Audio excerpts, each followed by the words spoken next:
কিন্তু আমরা দেখতে পেয়েছি যে একটা নির্দিষ্ট প্যানেলের প্রার্থীদের ভোট কিন্তু সেখানে আগে থেকে দেওয়া ছিল।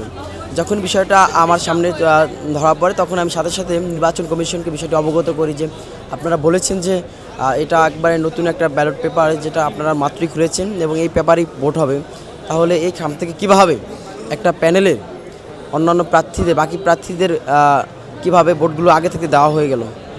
তখন তারা এই সদুত্তর আমাদেরকে দিতে পারে না। তারা বলেছে যে এটা অনিচ্ছাকৃতভাবে হয়তো বা ঢুকে গেছে। গতকালকে আমরা যারা প্রার্থী আছি তাদেরকে প্রতিটা প্যানেল থেকে দুজন করে লোক নিয়েছিল, সেখানে উপস্থিত ছিলাম। পরবর্তী সময় নির্বাচন কমিশন আমাদেরকে বলে যে আমরা যেই ব্যালট পেপারে আমরা ভোট নিব সেই ব্যালট পেপারের মধ্য দিয়ে আজকে মেশিনে কাউন্ট করে আপনাদের সামনে আমরা সরাসরি দেখাবো যে মেশিন কীভাবে এটাকে রিড করে এবং ভোটগুলো কাউন্ট করে, এটা আপনাদের সরাসরি আমরা লাইভ দেখাবো।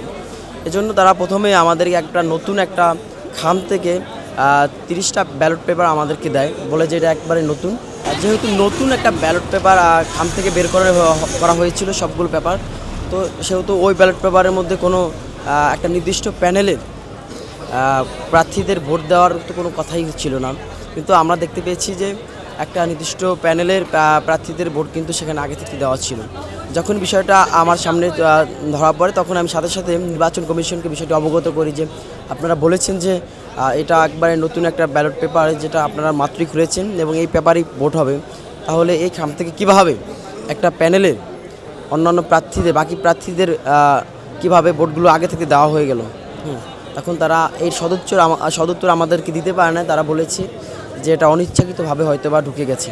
আমরা বলেছি যে অনিচ্ছাকৃতভাবে কিভাবে একটা প্যানেলের সিটগুলো এখানে আগে থাকতেই ভোটগুলো দেওয়া থাকে। এ বিষয় নিয়ে কথা বলার পরও তারা কোনো ধরনের উদ্দেশ্য দিতে পারে না, আমরা কোনো সদুত্তর উত্তর পাই নাই। কিন্তু এরপরে আমরা তাদের আর বাকি যে প্রসেসিংগুলো ছিল, নির্বাচন যেই কমিশন যে আমাদের ভোটগুলোকে মেশিনের মাধ্যমে কাউন্ট করবে বলেছিল, কিন্তু আমরা দেখেছি যে মেশিনের মধ্যে নানা রকমের অসঙ্গতি, তারা সেখানে ঠিকঠাক মতো কাজ করতেছিল না। একটা মেশিনে একভাবে কাউন্ট করছে, আরেকটা মেশিন আরেকভাবে কাউন্ট করছে, এবং সেখানে কিন্তু চাইলেই সেন্সিটিভি মার্ক কমানো যায়, বাড়ানো যায়, এবং এর মধ্য দিয়ে যদি কোনো সময় 5 করা যায়, কোনো সময় 10 করা যায়, তাহলে এক এক রকমের কাউন্ট হয় সেখানে।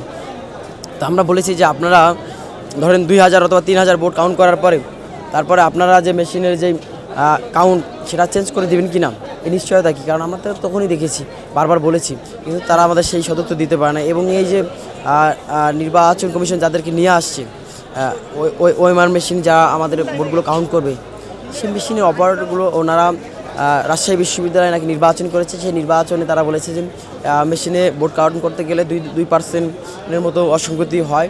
এটা মেনে নিয়ে আমাদের করতে হবে, কারণ এখন পর্যন্ত কোনো ওরকম মেশিন হয় না যে মেশিনে আসলে ক্রস চিহ্ন রিড করতে পারে। এজন্য নাকি এ ধরনের অসঙ্গতি হয়।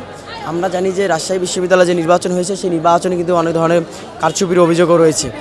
তাহলে আমরা বলেছি যে যাদের বিরুদ্ধে কারচুপির অভিযোগ রয়েছে তাদেরকে দিয়ে কেন আমাদের জগন্নাথ বিশ্ববিদ্যালয়ের নির্বাচনটাও তাদের দ্বারা করাতে হয়নি। ঢাকার বুকে তো আরও অসংখ্য এরকম প্রতিষ্ঠান আছে, তাদেরকেও তো হায়ার করা যেতে পারত। এটাই আমরা তাদেরকে জানিয়েছি, এবং তারা পরবর্তীতে সিদ্ধান্ত নিয়েছে যে যেহেতু মেশিন নিয়ে অসঙ্গতি দেখা যাচ্ছে, এজন্য তারা কিছু ভোট মেশিনে কাউন্ট করবে, কিছু ভোট তারা ম্যানুয়ালি কাউন্ট করবে। এটাই তাদের সর্বশেষ সিদ্ধান্ত ছিল। আমরা আমাদের জায়গা থেকে বারবার বলে আসছিলাম হয়তোবা আপনারা মেশিনই কাউন্ট করেন, নয়তোবা আপনারা ম্যানুয়ালি কাউন্ট করেন, কিন্তু তারা দুইভাবে কাউন্ট করবে বলে আমাদের বলেছে।